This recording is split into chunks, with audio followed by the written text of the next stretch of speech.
Okay, in this portion of the project, the money tree, you're going to be comparing different choices and helping people decide which is the best option for whatever they're looking for, whether it be credit card.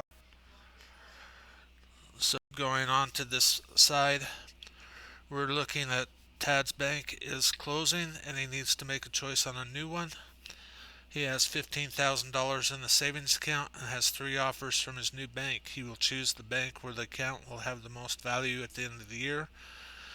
We're given a new formula here, which is for compound interest.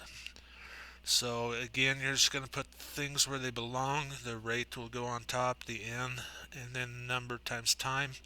This year we're looking at just one, so you'll have that.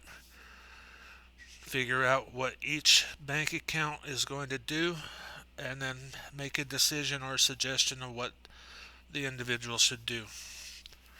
Um, Pay attention to problems if there's more years, and just plug things into the formula, and it should be easy to work with.